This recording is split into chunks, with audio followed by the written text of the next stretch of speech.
Once again, here's another Elektro running under its own steam. I have a replacement heater in it. This is the safety valve it came with, not the normal one you would expect to see on an Empire. Sight glass is there. This engine runs a little bit better when the water is lower.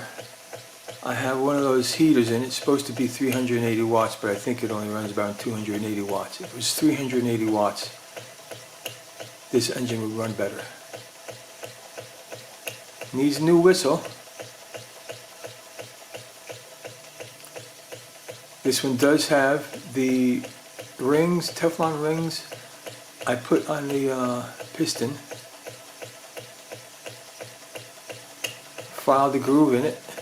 Put a couple holes, use some beading needles to pull it through. Seems to work okay. Didn't work at all before. Once again, Elektro, 100-year-old engine. Over and out.